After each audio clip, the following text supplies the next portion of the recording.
Hello guys, anda bersama saya dalam rancangan Santai Geografi KSSM SPM episod 29.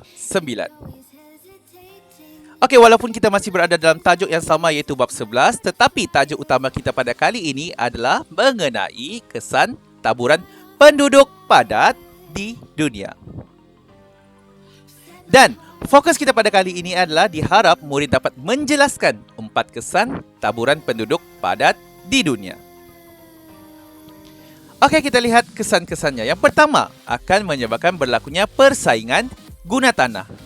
Kerana keperluan tanah untuk dijadikan kawasan pertempatan, dijadikan kawasan perindustrian, dijadikan kawasan pengangkutan, perniagaan dan juga lain-lain. Hal ini akan menyebabkan persaingan guna tanah kerana saiz tanah menjadi semakin berkurang.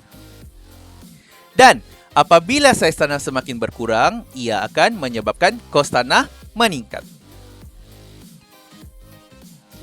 Okey, ini adalah contoh persaingan guna tanah. Masalah yang kedua ataupun kesan yang kedua adalah masalah kemiskinan. Kepadatan penduduk yang tinggi akan menyebabkan masalah pengangguran dan taraf hidup yang rendah.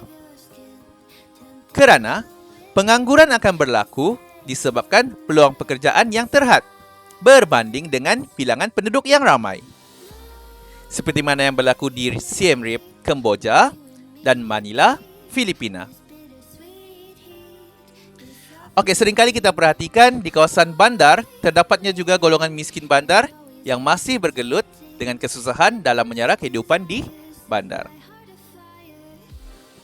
Okey, kesan yang ketiga adalah pencemaran alam sekitar. Yang mana apabila kepadatan penduduk tinggi, ia akan menyebabkan pencemaran alam seperti pencemaran udara, air dan bau. Dan pencemaran ini berlaku disebabkan oleh kegiatan aktiviti ekonomi seperti perindustrian yang mencemarkan udara dan juga air.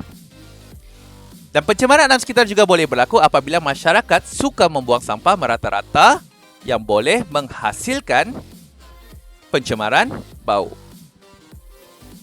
Okey, kita lihat ini adalah contoh pencemaran alam sekitar yang berlaku di kawasan padat penduduk.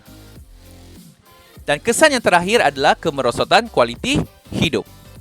Tertumpu di kawasan setinggan yang sesak yang boleh menyebabkan pelbagai penyakit bawaan yang mudah merebak seperti malaria, denggi dan taun. Okey, kalau kita perhatikan ini adalah kawasan setinggan dan biasanya di kawasan setinggan ini inilah keadaannya.